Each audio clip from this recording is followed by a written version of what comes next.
Hi,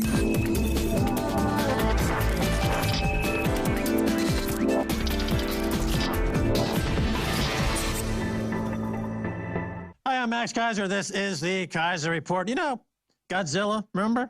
Monster coming out of the waters as a result of the atomic reactor blowout in Japan. Oh, my God, what a menace. We have something similar in the global economy, but specifically in the American economy. Oh, my God, it's called healthcare. 18% of America's GDP is dedicated to this healthcare monster. Now, we want to explore the subtleties and the outright outrageousness of this with the ever-talented and gorgeous Stacey Herbert. Yes, our first headline is about the swamp monster that is healthcare in the United States. We've covered that. We covered that just a few episodes ago when we were in North Carolina. Now we're still in Austin, Texas. And here is the headline regarding this: why no one will even try to tame the U.S. healthcare monster. Partly because it's just so much of the U.S. GDP now.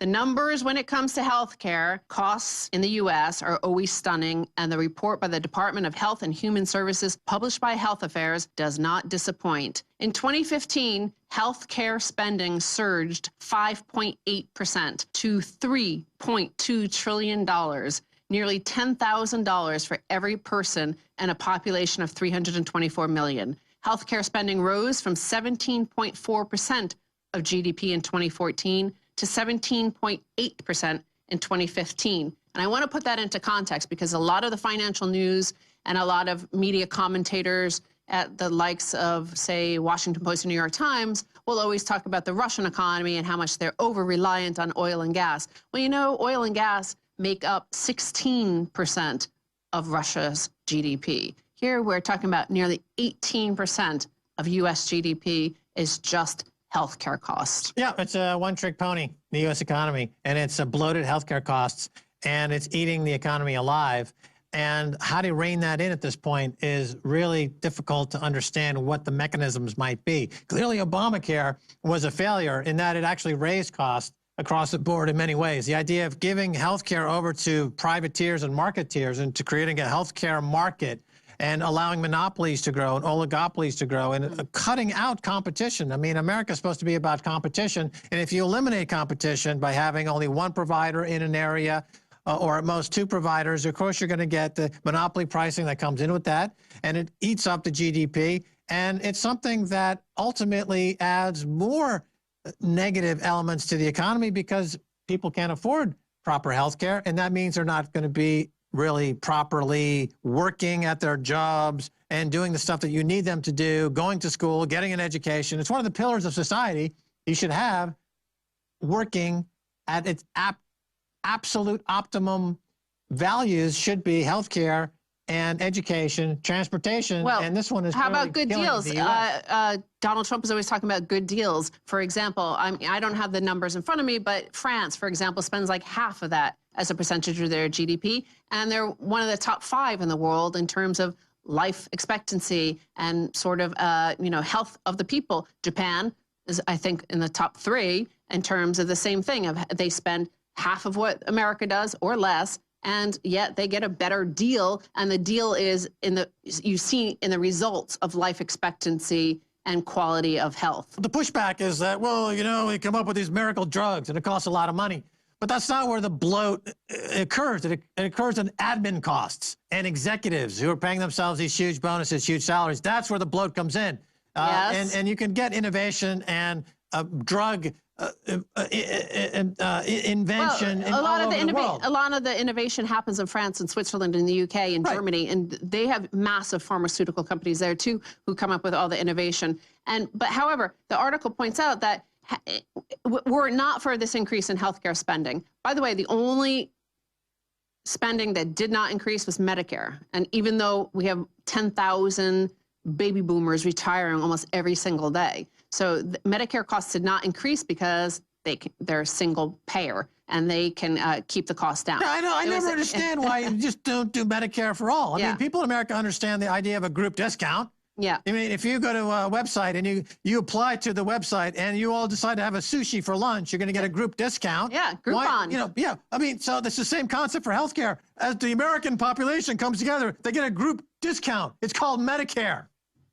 this is like the equivalent of the sort of oil-rich states where they become beholden to these a powerful system. Everywhere you look, there's, it's part of the fabric of our society, of course, as hospitals and doctors and dental offices and things like that. So they are part of the fabric of society and become so powerful. I myself, grew up outside of Hartford, Connecticut, which is where all these healthcare executives live in $30 million homes. Apparently, this is a necessary part of healthcare system. Right. So the Saudis have 5,000 princes, and America's got probably 5,000 pharmaceutical and insurance executive princes who are bilking and milking the system in a similar way. So I want to turn to another monster, and this is, you brought up Godzilla. Yeah. Was that just a coincidence? Because our headline goes to Japan. Really? This is something that kind of got overlooked, and there's so much stories happening in the world right now. But Japan to increase loan to Fukushima operator TEPCO to $123 billion. Japan will increase an interest-free loan to the operator of the wrecked Fukushima nuclear plant, Tokyo Electric Power, by more than a third to 14 trillion yen, or 97.3 billion pounds, a source familiar with the matter said. So spiraling costs from the world's worst nuclear disaster since Chernobyl are threatening the viability of the utility known as TEPCO. Yeah. I can't believe the viability is even still an issue for TEPCO. I thought I would have got out of business long ago. But they're saying the ultimate costs are $200 billion. To the equivalent, because the Japanese economy is about $5 trillion, so about a third of the size of the U.S. So that would be the equivalent of $600 billion that the U.S. pays for one single entity here. Well, it's a moral hazard applied to atomic nuclear energy plant in Japan. TEPCO is a corporation. They should be penalized for having delivered an absolute catastrophic disaster that caused untold environmental damage. But instead, they're being, essentially this too big to fail concept. They're just throwing money at it. And of course, Japan is the Mount Vesuvius, to bring in another, metaphor here, of cash. For the global economy, all governments end up borrowing either directly or indirectly from the Bank of Japan that lends out hundreds of, trillions of yen to support this global Ponzi scheme, to keep these failed dinosaurs like TEPCO breathing, to keep failed banking system alive. It really goes all the way back to Japan, and Japan is the source of it all. But just like this U.S. healthcare monster, the only reason why nuclear power even exists is because of governments, because the risk, the socialized risks. Now, remember, when in March 2011, after the tsunami hit, after the 9.0 earthquake in Tokyo, that what you had here is 15,000 people die and 160,000 people had to be evacuated. So this is still ongoing, obviously, and they'll never, for generations, people will not be able to go into the area. But that sort of risk, obviously, no individual insurer, speaking of health insurers, or property insurers, or life insurers, no insurance company will ever insure this sort of enterprise. So it's going to be the government that backs this sort of monster of an energy policy. Yeah, it becomes a liability of the Bank of Japan. Yeah. Which is already printing oodles and oodles of cash. I mean, I suppose on the global stock market rally, there's going to be an attempt to recapitalize. But here's my thought going forward about the Trump rally, the Trump global stock market rally, these new all-time highs in stock market. The fact is, unlike Reagan, you're entering a period not of falling interest rates, but you're entering a period of rising interest rates. So your basic cost of funds, your cost of money, the price of money itself, interest rates, after going down for 25 or 30 years, is now about to enter a secular bear market where rates start in the bond market. So interest rates are going to start to move higher. So the ability to constantly refinance these mistakes, whether it's TEPCO or Goldman Sachs or the global financial crisis, where everything is repackaged and resold to huge pools of capital and these pension funds that are very lightly managed on purpose, I think is over. So this is the real challenge going forward. I don't think the markets are adequately discounting right now a secular bear market in bonds, although we have seen the bond market come down. Yeah, there's been quite a bit of a Godzilla rampage through the bond market. It hasn't got much attention because of the scale of the everybody always focuses on the equity market. They love that, even though the bond market is much bigger. I think if you put the two side by side, I'm not 100% sure on this, but I think actually the unrealized losses in the bond market in the last since Trump yeah. are actually larger than the unrealized gains or gains in the stock market. Yeah. So to put those two things together, you'd have actually an aggregate loss of capital if those were all mark to market on the same day. I think I saw something like that a couple of days ago. But there's no number to point to. Well, I guess there's the U.S. Treasury yield, but there's no number like the Dow to point to. It's the 10-year yield is the number that everything that's interest rate sensitive spins on the 10-year bond yield, government 10-year bond yield, and that's been going up. But it's masked by this huge rally in the stock market. Yeah. And at some point, we know markets are volatile. And if you have a market correction plus the interest rates continue to go up, then money managers around the world have got to say, well, this is overvalued. We've got to move to cash. And then you're going to see a sell. And speaking of cash, I have a quick headline. It's a follow-up to a story that you and I have been covering for years here on Keiser Report. And that is, of course, the silver rigging, because Deutsche Bank, as we covered a few months ago, they basically settled with some investors who claim they lost money because of the rigging of the silver markets. Deutsche Bank paid $38 million and said they agreed to give over evidence of their co-conspirators, and that has come out. The headline reads, Deutsche Bank provides smoking gun proof of massive rigging and fraud in the silver market.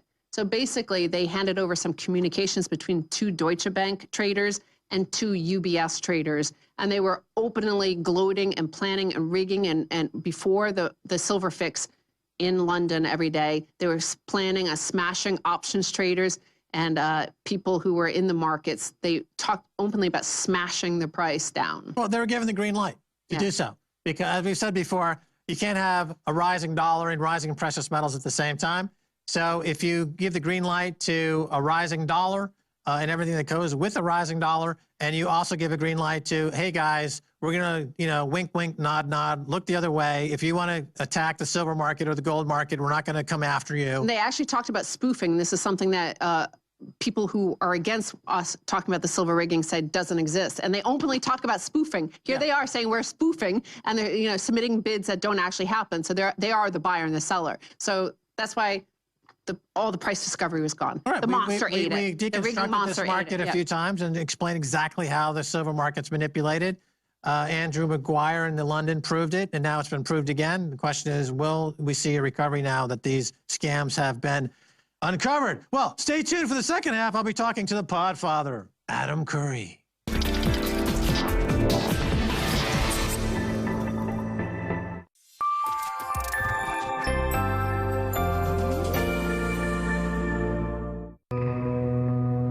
People with stories to tell. Those who deserve to be heard. Studied inside out, but still with unrevealed secrets. Leaders, politicians, thinkers, and witnesses. They're here to speak. Are you there to hear? In the mountains, when a family doesn't have a male, female of that family assumes the role of the male. Forget everything, she doesn't accept, she doesn't need money. Ai thash që vishe sigur? Armatose. Ai thash që kishte një gun. Go now, or I will kick your ass. A kështu mu qeve një tipa ding edhe që atëherë vetëm berber ka. Ma I roshkut me zhjetë që të rrugë, si jam se në majtë që burra.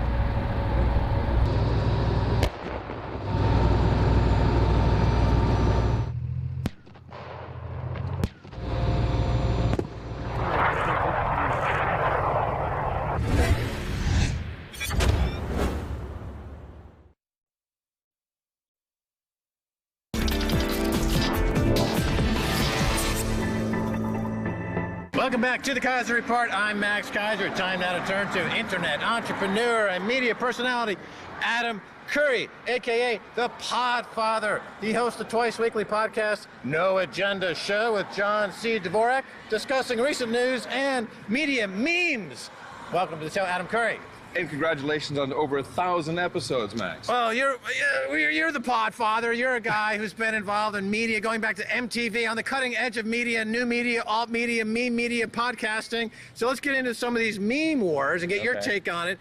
From Pepe the Frog to the Bad Hombre to Putin on horseback, this election was all about memes. It's the first 4chan election. You know, Really? You feel that way? Yeah, okay. First of all, you know, 4chan is kind of it's a forum, it's a posting board, but it's a lot of memes start there. Your thoughts? Where are you on all this? I am very confused by 4chan. Not only do I not understand how it works, but I always see people posting screenshots of what was on 4chan, and it's always an FBI informant.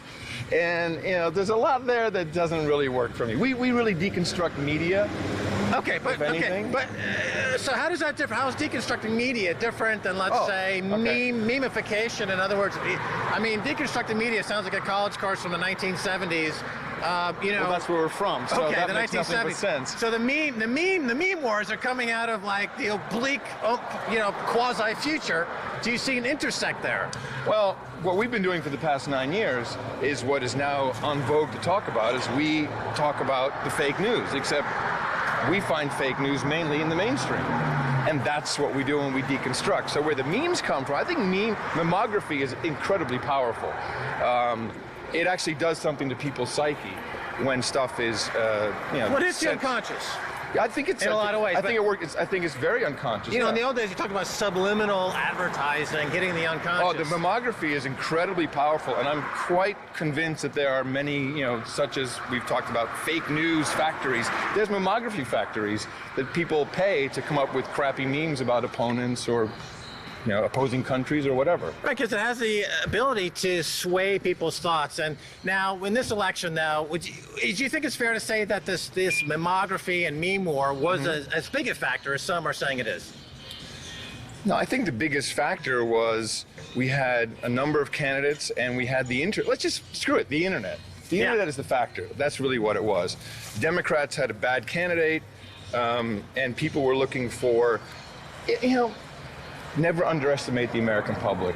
They're dumb. Well, look, but we're Obama, not that dumb, you because at a certain point we want something real. You talk about the internet. I mean, certainly Barack Obama was a result of the internet, social media, raised a lot of money on social media. Bernie Sanders used social media. Well, just to process credit cards. Yeah. I think they talked a big game, Obama, White House, and certainly, careful, Stacey. Whoa. And certainly, the disappointment that came, you know, when the Obama administration came in the White House, we're like, oh, whitehouse.gov, it's going to be great. I'm like, what is this?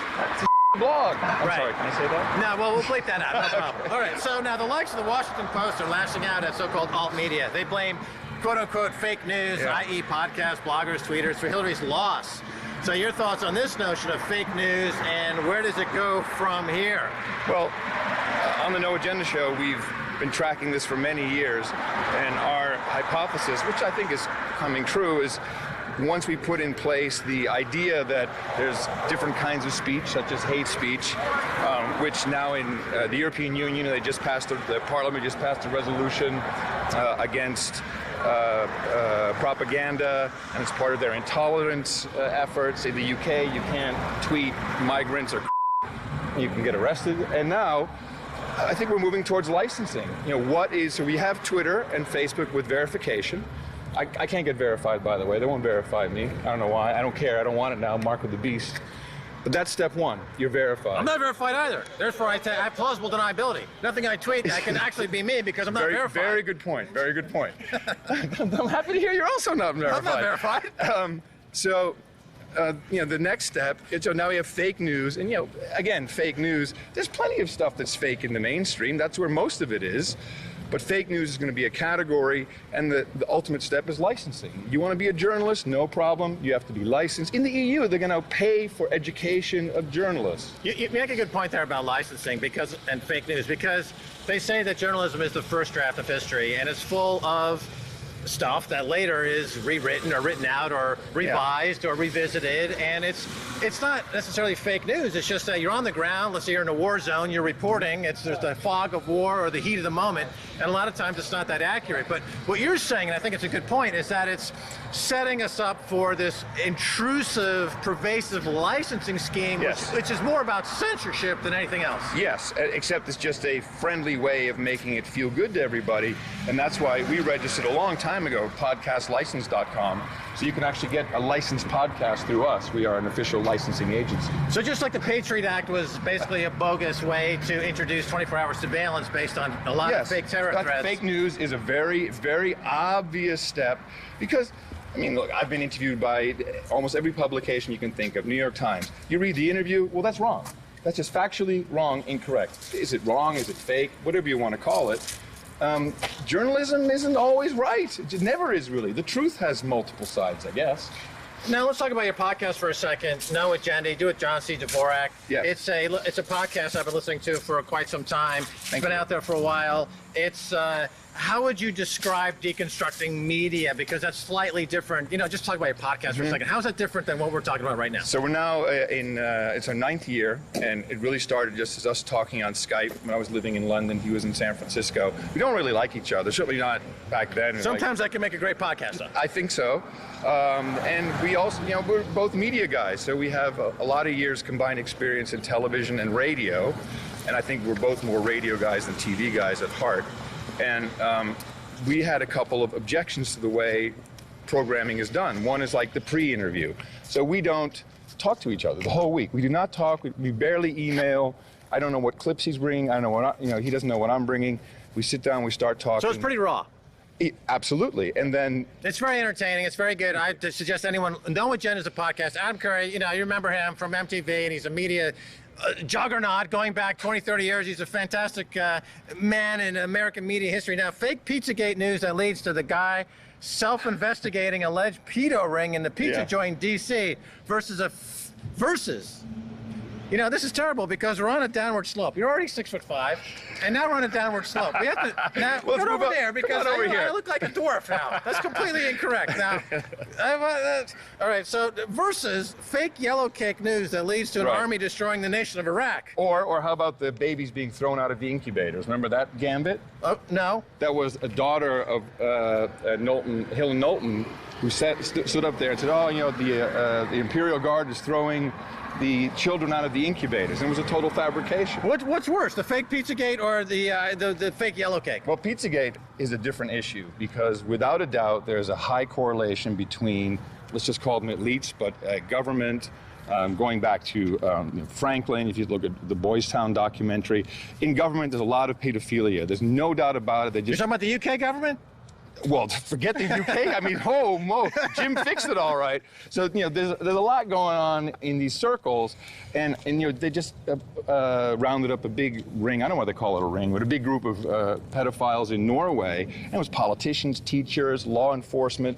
No one's focusing on that except they're focusing on this. And of course I looked at it, but it's like beyond creepy art, coincidence, code words. There's really nothing, and people are distracted from something that's actually happening. Well, I guess the point is that, okay, the fake yellow cake story was meant to justify the Iraq war. Yeah. And they said, well, we needed, it's like a fake story to get people interested in it. But now introducing a fake story. I don't think Colin Powell thought it was fake. I think he really believed it. Well, a good con man has to believe the con. And he's an excellent con man. There you go. Now let's move on. Political operative David Brock. He seems to be leading the fight against the alt media and believes he can start a Breitbart of the left. Okay, can the swamp creatures fight back using the tools of the resistance, as it were? I've been saying this for a long time. I would like to be a shock left, anti-Rush Limbaugh in America, but nobody will give me a voice in America. Well, first is it possible? They tried that. Was it Air America? They tried to do a complete leftist network, didn't work. But ultimately, you know, I've read a lot of the works of professor from Harvard, Theodore Kaczynski, and his Industrial Society and its Future spells out very clearly why all this technology, all this communication that we do with each other, we're not geared for it, and it's not going to end well. Meaning what? Oh, well, technology is actually bringing us, you know, poverty and horrible things. What is Uber, really? It's putting a lot of, you know, people out of work and money that is going to flow in different directions. The same with Airbnb. I mean, all kinds of things. Technology is, and I think Silicon Valley is waking up to it. But a lot of the stuff that's being created for their benefit, which gives some groups, some cool stuff to play with, is hurting us severely. Right, so you're saying that the technological divide is increasing the economic No, divide. technology itself is the problem. The technology itself? Okay, so... and I'm not a Luddite, but technology itself is the problem. Well, that's a good point. So you're not a Luddite, you're not anti-tech, but No. the nature of this tech is creating economic duress. In a lot of ways. Through many ways, and it's making people very ill because we do not know how to have this type of constant communication with each other. It's bad. I'm convinced of that. Right. So It's really bad. we're always on. We're always communicating. There's no. We're enslaved. This is religion. This thing. That's religion right there. That's what it's all about. It's all about your gadget. Right. So this is okay. My God, just thinking about this, I'm panic stricken right now. You have a limp all of a sudden. I don't know what to say right now. Okay, the Podfather, he's rocking my world. All right, now let's talk about podcasting. You're known as the Podfather. Yes. In the mid 2000s, of course, it was a lot of hype. But there's a lot of independent podcasting at that time, and now we've got a lot of corporations doing it, and they're jumping in. It's become kind of mainstream. Did it live up to its promise? Where are we in that cycle? So when it originally came to life, and that was with Dave Weiner, who did all of the RSS, and he's been instrumental on the technical side. I truly hope that we could change the advertising model. And what I discovered also with the rise of Facebook and Twitter is that it's never going to change, and advertising ultimately does not work on the internet. It may look like it works, but if you have the Super Bowl, you got 3 hours, you have 3 hours to fill. You create a scarcity, a false scarcity. You're the macro guy of the universe, so you understand why Facebook has no scarcity, so the ad prices have to come down eventually. And there's no measurement. No one agrees that this is Nielsen for podcasting. But they're saying, Facebook is saying they are running into scarcity because they're running out of the population of planet Earth. They're coming in at 1 billion users a month. Well, there you go. It's the same problem. It makes no difference. But advertising in general, this year brand advertising is important, but in order for us to do our show, the only way we could do it is purely listener supported. And we call our listeners producers for the reason that they give us financial means, they do clips, they do all kinds of real production work. That's a real community of people making a program. And John and I we can feed our families, and we're quite happy, and then we grow a little bit every year. Sometimes this has been a bad year because you talk about something the media said unfairly about Trump, people immediately like, oh, you Trump lover, and they're out. So that definitely hurt. All right, the Podfather, Adam Curry, thanks for being on the show. Anytime, Max. All righty. That's going to do it for this edition of the Keiser Report with me, Max Keiser, and Stacey Herbert. I'd like to thank our guest, Adam Curry, the one and only. If you want to find us on Twitter, it's Keiser Report. Until next time, bye, y'all.